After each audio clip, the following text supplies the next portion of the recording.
Alors ça, c'est un autre aspect hein, lié au travail du sol. C'est vrai que je vous ai parlé de l'anessique hein, qui fait ses galeries verticales plus ou moins permanentes. Bah, vous imaginez que bah, celui-là, quand on laboure, on le perturbe. Hein, parce que on casse son habitat, il s'est donné du mal à faire ses zones de circulation. Puis nous, on vient, on chamboule tout. Ou éventuellement, il se retrouve dedans, on le coupe.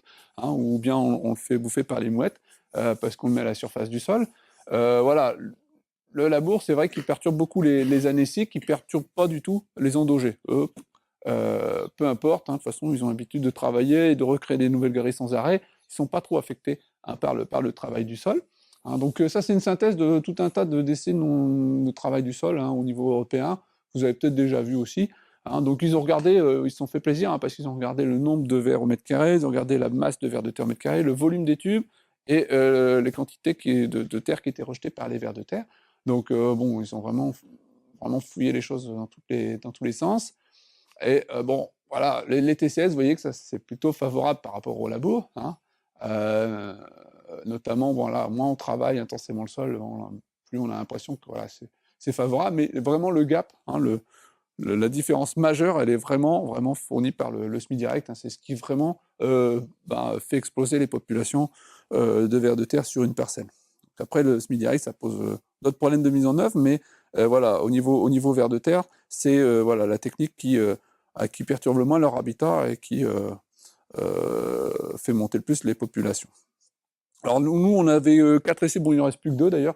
On a fait des comptages, avec l'université de Lille en 2015, hein, donc l'essai de Vimy, c'est, rotation blé, pomme de terre, blé, betterave. Donc on a un essai là qui avait, 13 ans d'existence, plus de 3 rotations, d'existence, hein, avec, du TCS, hein. Là c'est du TCS, c'est du déchômage et quand il y a des pommes de terre, ben, c'est déchaumer profond pour arriver à faire une butte. Hein, mais sinon, c'est voilà, le non-labour superficiel, c'est du déchômage, et le non-labour profond, c'est du décompactage avec une dent Michel.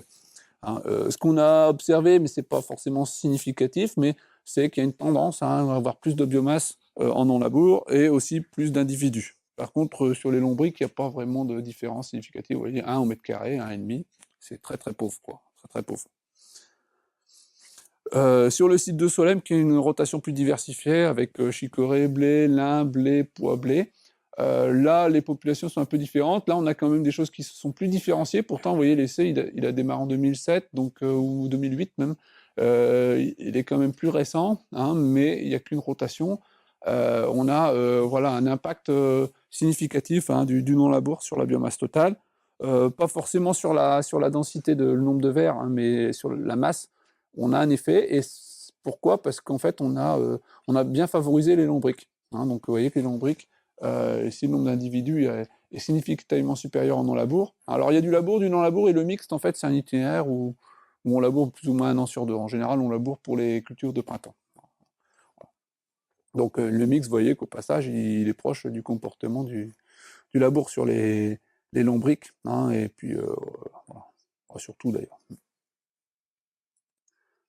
Alors, autre aspect hein, voilà, qui interfère comment dire, sur les lombriciens, c'est les restitutions organiques. Alors là, voilà, c'est pas forcément les produits que vous aurez le plus, disons, à disposition, hein, mais voilà, on imagine hein, que voilà, le fait d'apporter des amendements organiques, hein, c'est de la matière organique et ça stimule hein, les populations de vers de terre. Quoi, hein. Là, les bouts de papeterie, notamment là, dans cet exemple-ci, étaient particulièrement efficace, hein, mais le fumier l'est également. Quoi, hein. Alors, c'est vrai que sur les matières organiques, ce qu'on peut dire aussi, c'est que le lisier, c'est globalement favorable, mais simplement, le lisier, c'est quand même 90-95% d'eau. Donc déjà, la quantité de carbone, de matière organique qu'il y a dedans, elle est beaucoup plus faible déjà, donc moins de nourriture. Et puis, d'autre part, le petit bémol avec les lisiers, c'est l'azote ammoniacal. Hein, donc c'est un petit peu l'élément auquel il faut faire attention. Si vous avez de la stagnation de lisier en surface, vous épondez dans des mauvaises conditions, que le produit n'est pas bien bu, là vous voyez les vers de terre qui sont à la surface et qui sont crevés. Quoi. Hein, donc voilà, ils peuvent être carrément gazés hein, si voilà, les conditions ne sont pas bonnes et que vraiment le produit noie la parcelle. Quoi. Mais bon, indépendamment de ça, sinon le lisier, c'est plutôt favorable, en règle générale, dans le sens où bah, ça apporte un peu de matière organique, et puis en plus, tout ce qui stimule la croissance des plantes, finalement, ça fait plus de biomasse produite, donc ça fait plus de retour au sol, et donc voilà, c'est favorable.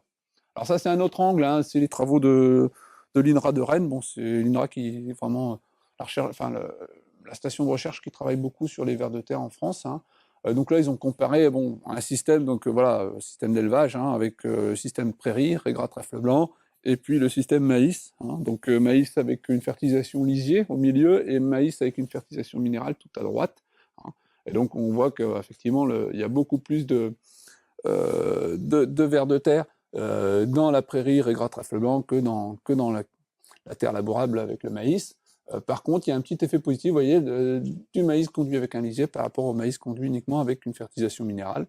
Et quand on regarde aussi la diversité des vers de terre, on s'aperçoit aussi que la prairie héberge plus de diversité que le maïs. Voilà, donc le système de culture, il joue aussi, hein, forcément. Hein, derrière le système de culture, il y a la rotation, il y a les restitutions organiques qui sont faites, il y a le travail du sol, hein, la prairie, on ne touche plus du tout au sol, etc. Voilà. Alors, autre question qu'on peut se poser, c'est l'impact de l'emploi des phytosanitaires sur la santé, les populations de vers de terre. Donc ça, c'est une étude aussi qui vient de Bretagne. Donc ils ont testé, vous voyez, des fongicides, donc c'est pas forcément les molécules auxquelles on pense tout de suite quand on pense toxicité pour la vie du sol, hein. Donc, alors, la carbamazine chez nous, elle est interdite déjà depuis pas mal de temps, je ne sais pas ce qu'il en est chez vous, hein, mais clairement, c'est une molécule qui a un gros effet négatif, hein.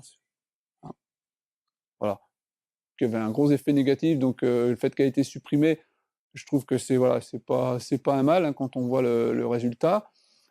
Propiconazole, prochlorase, c'est des molécules qui sont toujours utilisées, peut-être pas beaucoup, mais qui sont quand même encore utilisées. Et vous voyez qu'il y a un effet, hein, notamment même 11 semaines après le traitement, on trouve encore des mortalités. Donc le mancozeb, ici, il avait été testé. Vous voyez que par rapport aux témoins, sur cette étude-là, on ne peut pas trop le discriminer. Par contre, d'autres études mettent en évidence que le mancozeb n'est pas très bon, hein. Pas très bon sur la reproduction des vers de terre, sur la croissance des vers de terre, hein. Alors, il n'est pas létal, hein, mais il perturbe quand même la régénération des populations, le développement des embryons, la croissance des embryons, enfin, il y a pas mal d'impacts à différents niveaux du cycle, quoi. Voilà. Donc le ménage qui est fait, il n'est pas forcément... il contraint à trouver des fois d'autres solutions, mais il n'est pas forcément inutile parce que il y avait des impacts très forts, quoi. Alors bon, là, on va encore un peu plus loin, hein. On va encore un peu plus loin en arrière avec le dinoterpe qui est un désherbant et puis le carbofuran qui a été énormément utilisé en traitement de semences, insecticide traitement de semences, hein. Bon, c'est pas si vieux l'arrêt du carbofuran, c'est pas si vieux que ça. Vous voyez que alors là, c'est un peu particulier comme graphique, hein. Vous avez le taux de survie, hein, des vers de terre.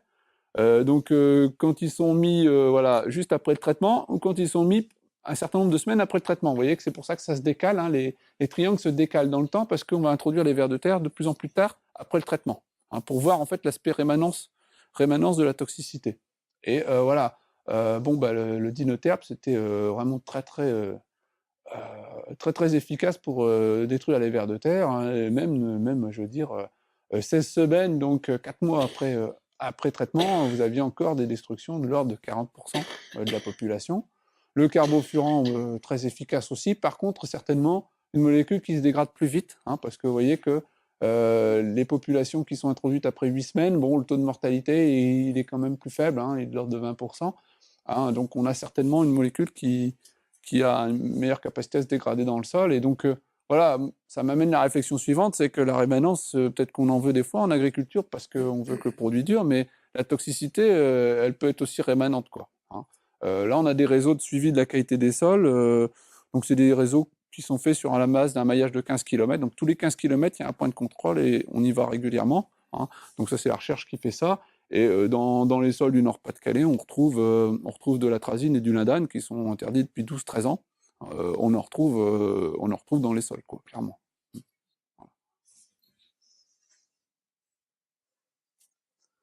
Voilà, donc si je résume un peu tout ça, quelles sont les pratiques favorables aux lombriciens? Vous voyez, c'est des choses un peu de bon sens, hein, voilà, la fertilisation, hein, plutôt organique, mais le minéral, c'est pas mauvais, hein, mais voilà, ça apporte pas la nourriture, mais ça stimule la croissance des plantes, dans ce type-là, c'est intéressant. Le travail du sol, voilà, les endogés sont pas trop affectés, mais clairement, le semi-direct, c'est vraiment ce qui favorise les populations, notamment d'anéciques, hein, limiter le travail du sol. Les phytos, en utiliser le moins possible et voilà, faire attention au profil de toxicité des produits. Les couverts végétaux, comme tout ce qui est restitution organique, hein, c'est pas que les couverts végétaux, sont favorables. Bon, le cholage était mis en avant parce que c'est vrai que c'est des travaux qui ont été faits beaucoup par des Bretons qui sont habitués à travailler dans des sols acides, etc. Donc c'est vrai que leur référentiel, c'est des pH plutôt bas. Et du coup, bon, de remonter un peu le pH, c'est favorable, mais je pense que dans nos systèmes, le pH, c'est pas un frein, hein, au ver de terre. Voilà. Et alors bon, pour un petit peu clore le chapitre, bon, si jamais le cœur vous en dit, vous vous dites, est-ce que j'ai des bonnes populations de vers de terre, comment évaluer tout ça?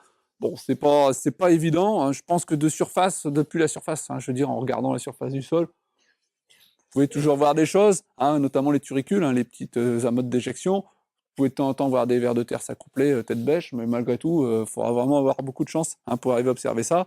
Je pense qu'il faut quand même prendre sa bêche, hein, si vous voulez arriver à voir quelque chose. Et voilà, ne serait-ce que récolter quelques béchets, vous éclatez les béchets, et puis vous regardez à l'intérieur s'il y a des mottes grumeleuses, hein, des déjections de vers de terre, hein, dans la béchet. Si vous voyez des galeries de vers de terre, vous pouvez aussi trouver des vers de terre, hein, en extrayant une béchet. Donc ça vous donne un indice, je veux dire, une évaluation un peu qualitative, mais qui est pas inintéressante. Après, si on veut aller plus loin, on peut ouvrir un profil, hein, et donc là, quand vous avez un profil ouvert devant vous, vous regardez, vous mettez à nu les galeries qui sont verticales. Les grosses galeries d'anéciques, hein, qui sont dans le sous-sol notamment, on les voit très bien, hein, parce qu'elles sont plus foncées. Donc là, en gros, si vous avez une galerie tous les 10 cm, j'ai envie de dire, c'est super. Si vous avez une galerie tous les mètres, c'est que votre sol, il n'est pas très actif au niveau vers de terre, quoi. Donc voilà, de façon très simple, hein, je veux dire, on peut se faire une idée. Et puis c'est pareil, la taille des galeries, si vous voyez des très grosses galeries d'anéciques, je veux dire, c'est toujours très favorable, parce que ça veut dire que c'est des vieux individus, ça veut dire qu'ils sont là depuis un bout de temps, voilà, qui se plaisent dans le sol. Et puis après, vous pouvez aussi faire ce que je disais tout à l'heure, hein, c'est-à-dire décaper un profil horizontal, mais là c'est déjà un peu plus laborieux, puis décoller les orifices de galeries pour compter combien vous êtes de galeries au mètre carré. Mais bon, ça c'est vraiment pour les motiver. Et puis après, compter, faut être encore plus motivé, hein. Donc en France, il y a un observatoire, hein, qui existe, qui est fait par le Musée national d'histoire naturelle. Et en fait, c'est un processus qui a été développé par la recherche. Bon, alors au départ, ils travaillaient avec le formol, et puis après, ils sont partis sur la moutarde, c'est quand même plus soft, hein, surtout pour vulgariser, hein. Donc le principe, c'est de la moutarde blanche, la moutarde forte, pardon, Amora, hein, bref, pas de pub, et dans 10 litres d'eau, hein. Et donc pour avoir toujours le même produit, que ce soit répétable, etc. Et donc le but, c'est d'arroser 10 litres sur 1 mètre carré, d'attendre un quart d'heure, de ramasser tout ce qui sort, parce qu'en fait, la moutarde, c'est urticant. Donc, si on noie bien les galeries, les vers de terre, ça gratte, ils se sauvent. Et donc, on récupère ceux qui veulent bien sortir. On recommence au bout d'un quart d'heure. On récupère tout ce qui sort pendant un quart d'heure. Et puis, voilà, après, on peut essayer de les trier selon que c'est des jeunes, des adultes, selon que c'est des anéciques, des épigés, etc. Et puis participer aussi à créer des références. Mais vous voyez que c'est pas évident, il faut quand même déjà passer rien qu'une demi-heure, hein, un minimum, pour avoir un chiffre. Et idéalement, il faut faire ça 3 fois sur une parcelle pour avoir quelque chose qui veut dire quelque chose. Et il y a des conditions et des moments où finalement, on a beaucoup de mal à faire remonter les vers de terre. Et souvent, ce qui est beaucoup plus efficace, c'est d'y aller à la bêche et de prélever, hein. Et donc avec l'Université de Lille, ce qu'on avait fait, c'est qu'on avait arrosé à la moutarde, et puis après on a été à la bêche, prendre les 20 premiers centimètres, et c'est vrai qu'on en a trouvé énormément en, voilà, en délitant la structure du sol et en allant les chercher.